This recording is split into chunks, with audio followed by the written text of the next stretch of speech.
tous, bienvenue sur Monaco Info. Voici les titres qui seront développés dans votre journal. En ouverture de ce journal, nous assisterons à la clôture de la Monaco Ocean Week. Nous parlerons sécurité avec un exercice inédit antiterrorisme organisé ce lundi soir à l'Auditorium Régnier 3. Nous assisterons à la soirée de gala du Rotary Club de Monaco qui fêtait ses 80 ans. Et enfin, nous continuerons notre série de reportages consacrés au Printemps des Arts. Et comme je vous le disais dans les titres, la Monaco Ocean Week s'est achevée ce mardi en principauté avec le lancement de l'Arctic Marine World Heritage.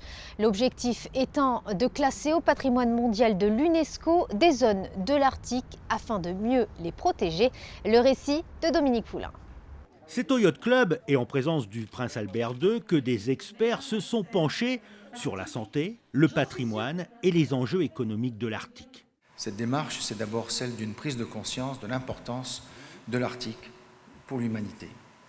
Cette région constitue une part essentielle de notre patrimoine commun. Elle joue un rôle déterminant dans de nombreux équilibres de notre planète, notamment, mais pas uniquement, climatique.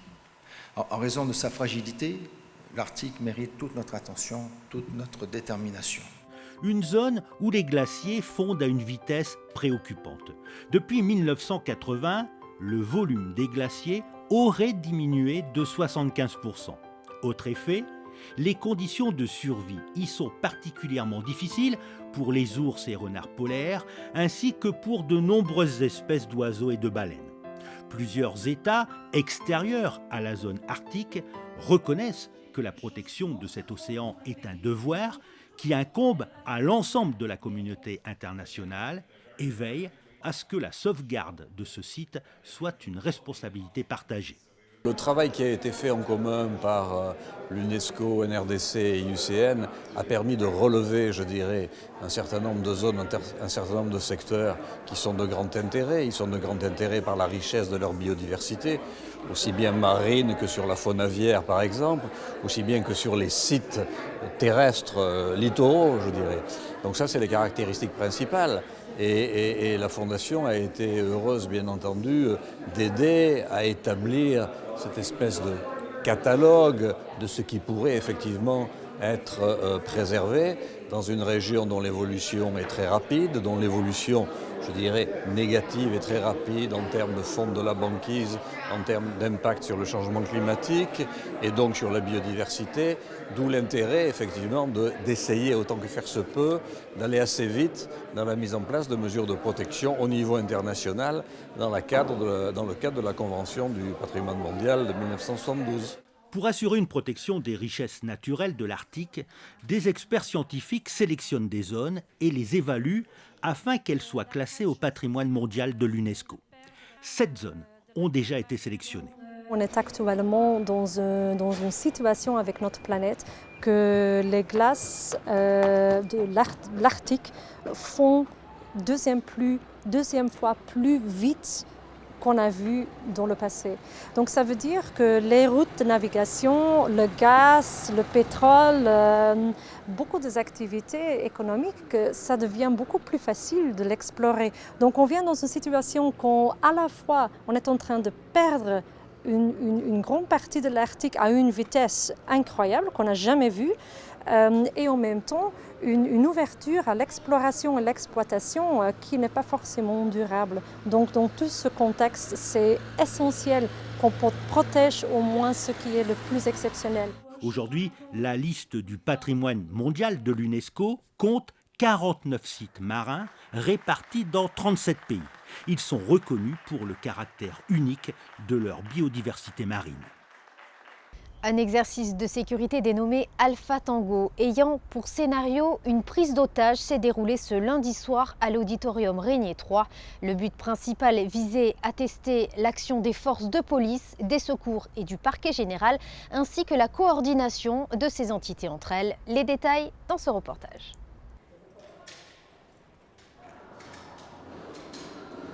Il est 19h, des terroristes pénètrent dans l'Auditorium Régnier 3 et prennent de nombreuses personnes en otage.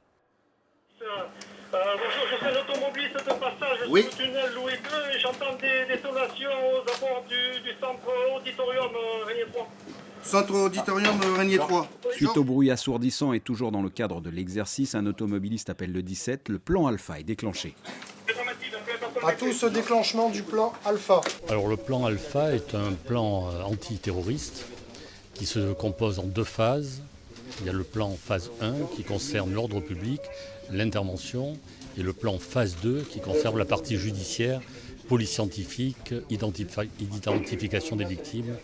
Donc nous avons lancé ces 2 plans simultanément puisque nous sommes face à une attaque terroriste. Un peu plus haut dans les étages de la sûreté publique, le PC Chrono s'est immédiatement installé.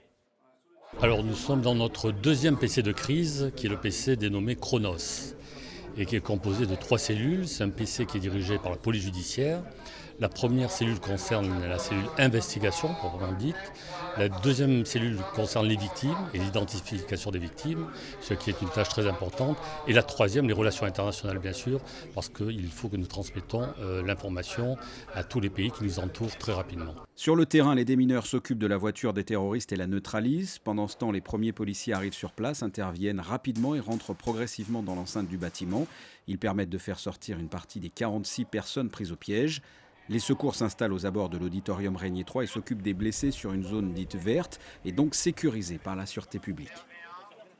Alors pour l'instant, en fait, sur le plan médical, on peut uniquement constater les lésions. On a assez peu d'informations sur les causes elles-mêmes des blessures. Alors ce qu'on sait, c'est que ce sont des blessures par balle, essentiellement au niveau périphérique, au niveau des membres. La plupart des patients qui étaient victimes d'hémorragies sévères ont eu des garrots, essentiellement par les secouristes de l'avant, donc par les pompiers. Ils ont été conditionnés par les équipes médicales du CHPG qui ont été appelées en renfort sur le point de rassemblement des victimes. Et actuellement, la plupart des blessés sévères ont été évacués, pour l'instant sur le CHPG, mais la structure va bientôt être saturée. Il va falloir évacuer un peu plus loin, notamment sur les structures niçoises, les patients les plus sévères. De son côté, la Croix-Rouge monégasque et des psychologues du CHPG installent non loin de là le CARI, le centre d'accueil et de recensement des impliqués étant les personnes présentes sur le site lors de l'intervention en question. C'est ici qu'on va accueillir toutes les personnes qui ne sont pas blessées physiquement, mais qui ont été choquées et impliquées dans l'attentat qui a eu lieu précédemment.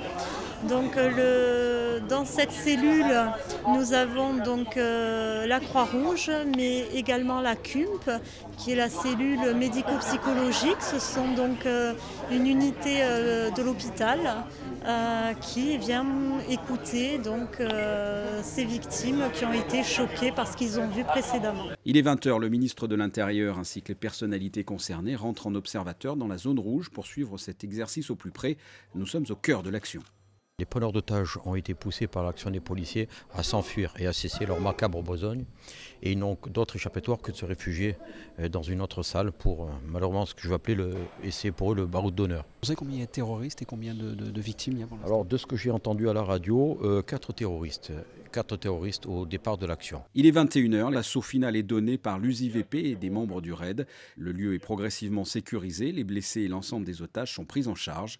Cet exercice de grande ampleur a mobilisé la direction de la sûreté publique, le corps des sapeurs-pompiers, le parquet général, le centre hospitalier Princesse Grasse, la Croix-Rouge monégasque, l'Institut de formation en soins infirmiers, ainsi que différents services de l'État. La préfecture des Alpes-Maritimes était également partie prenante de cette opération. Au total, 440 personnes, dont 100 figurants, ont participé à cet exercice. Premier bilan à chaud, avec les premières réactions comme ça. Globalement, ça s'est bien passé. Je pense que nos services ont l'habitude de travailler les uns avec les autres, donc ça facilite les problématiques de coordination. C'est vrai que les protocoles étaient sensiblement différents de ceux qu'ils ont l'habitude d'utiliser, mais apparemment ça s'est assez bien passé. Il faut maintenant regarder un petit peu dans le détail les points d'amélioration que l'on doit toujours détecter et les petites marges de progrès que nous avons encore à faire.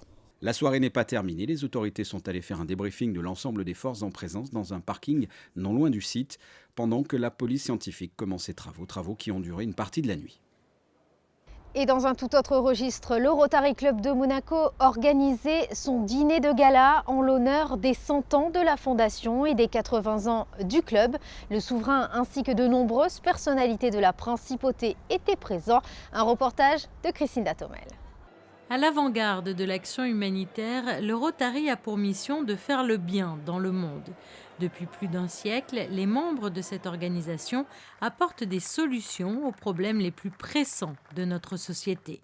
Présente dans plus de 200 pays et forte de 1 200 000 membres, cette fondation a vu le jour en 1917 à Chicago grâce à un visionnaire, Paul Harris. À l'époque, Chicago, comme vous le saviez, c'était une ville qui était, entre guillemets, malsaine, où il y avait le banditisme. Lui, il a dit il faut trouver des professionnels qui ont une éthique, avec des critères de bonne volonté et de montrer que les gens peuvent faire du bien dans le monde.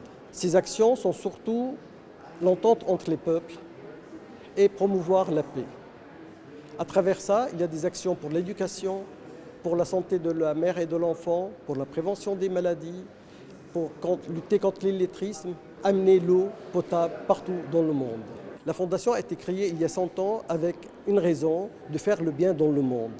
Et son créateur, le président international à l'époque, a dit il ne faut pas vivre pour soi-même, il faut pour avoir le bonheur, aider les autres. Et là, en 1985, on a commencé à faire la vaccination contre la polio. À l'époque, il y avait 35 000 nouveaux cas par an de polio dans le monde. Actuellement, on est à moins de 35 cas l'année dernière, en 2016. Le Rotary a vacciné plus de 2 milliards de vaccins, 1 milliard d'euros donnés pour la vaccination contre la polio. Depuis 1945, 3,5 milliards de dollars ont été donnés pour faire du bien dans le monde avec la fondation Rotary.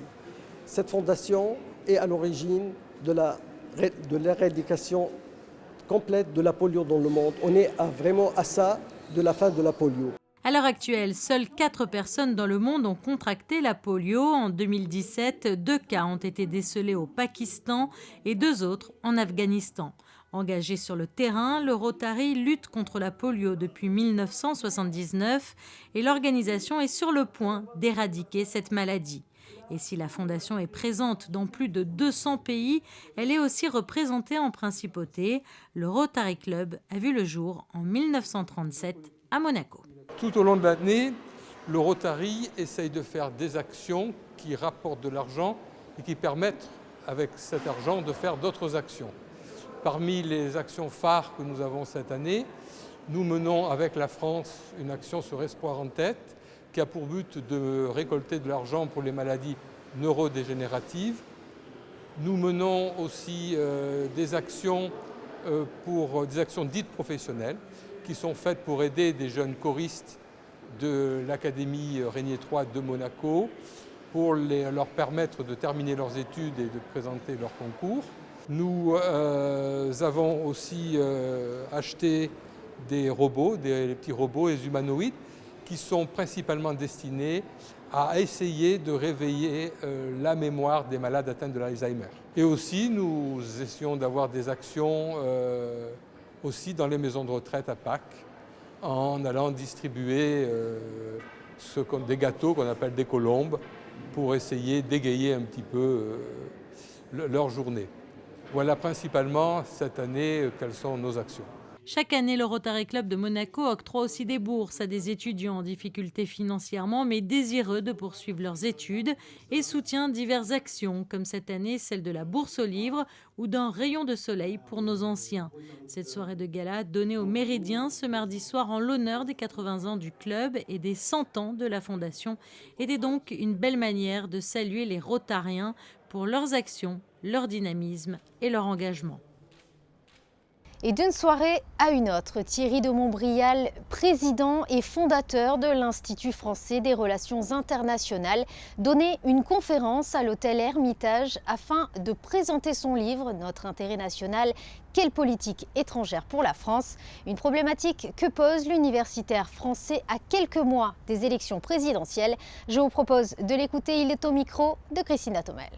Il faut retrouver un sens de ce qu'on appelle l'intérêt national, parce que depuis un certain nombre d'années, la tendance, en France comme d'ailleurs dans d'autres pays occidentaux, est de confondre la politique et la morale, ou la politique et les sentiments, et ce n'est pas exactement la même chose. Donc il faut retrouver une vision claire des intérêts nationaux pour toute étape, et ceci dans un cadre européen et dans le cadre des obligations, en l'occurrence de la France. Je vais essayer de voir comment les principaux candidats se situent par rapport au problème, sachant que, et ça c'est une difficulté importante, la plupart de ces candidats n'ont aucune expérience dans ce domaine. Et ça, c'est l'un des paradoxes de la démocratie, c'est que pour être élu président de la République, il faut plaire à la population qui pense essentiellement, et c'est normal, aux problèmes intérieurs.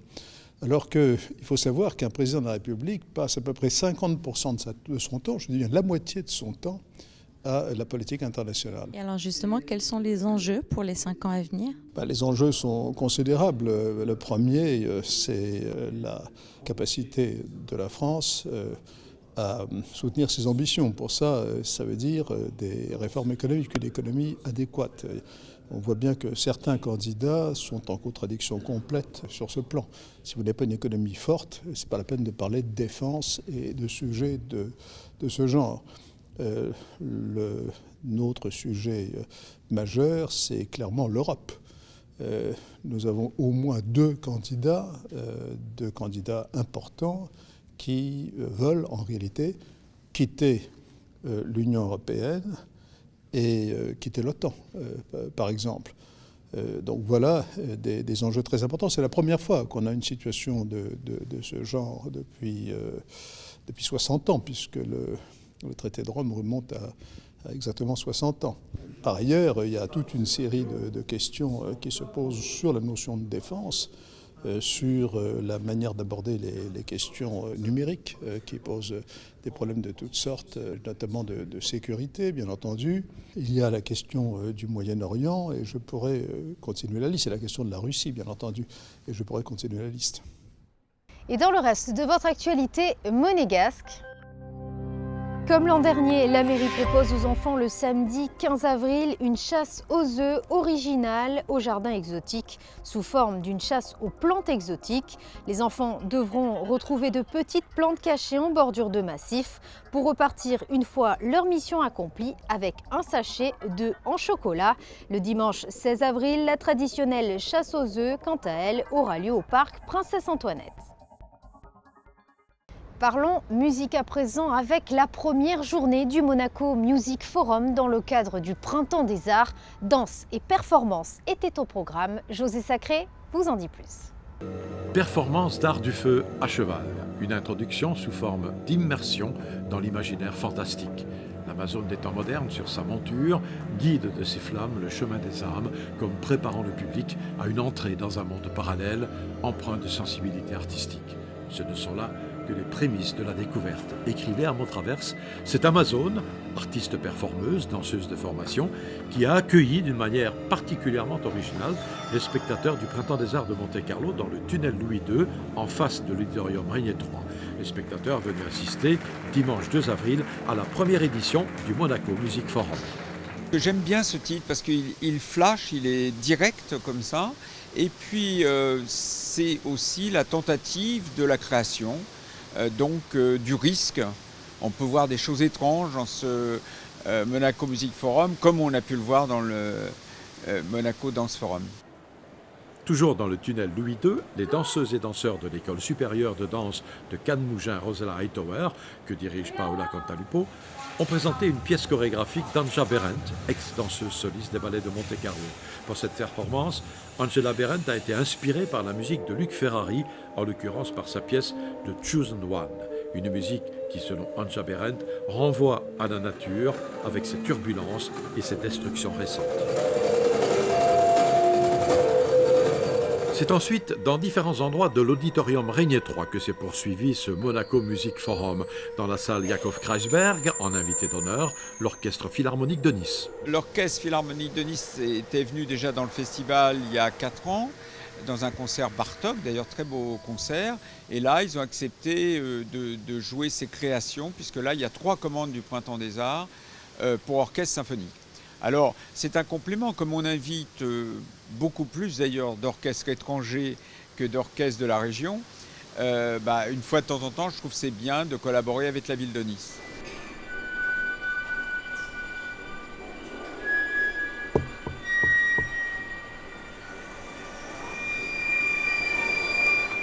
L'Orchestre Philharmonique de Nice, sous la direction de Pierre-André Valade, a donc donné 3 créations, Move 03 de Miroslav Srenka, Ondar de Ramon Lascano et Sul essere angeli de Francesco Filidei, avec le flûtiste Mario Caroli, pour qui la partie soliste a été écrite sur mesure.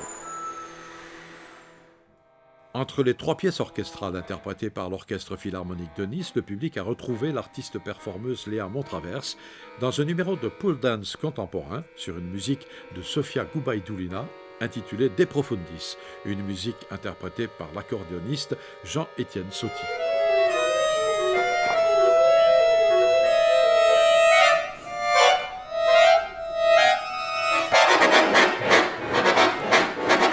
L'accordéoniste Jean-Étienne Sauty, artiste invité régulièrement sur les grandes scènes internationales, a ensuite joué en solo des œuvres de Régis Campo, Franck Bedrosian et Klaus Hubert.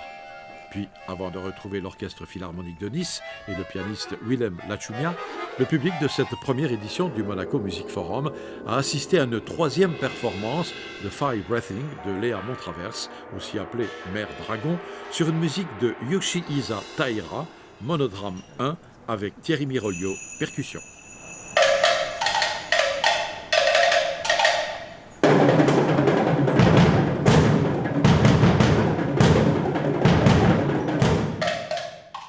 Et voici à présent les prévisions météo pour ces prochains jours. Jeudi, maintien d'un temps sec avec des températures qui iront de 13 à 19 degrés. Vendredi, du soleil avec quelques nuages et une maximale de 20 degrés. Samedi, pas de changement notable avec un thermomètre identique à la veille. Dimanche, quelques nuages en prévision et des températures allant de 15 à 21 degrés. Et enfin, lundi, ciel clément, les températures seront proches des normales. Et sachez que vous pouvez vous procurer dès à présent ce nouveau numéro de Code Sport qui propose un large volet consacré à l'AS Monaco et la Roca Team. C'est la fin de cette édition. Merci de l'avoir suivi. À présent, je vous propose de découvrir une longue interview dédiée à Djibril Cissé, signée Frédéric Elion. À très bientôt sur Monaco Info.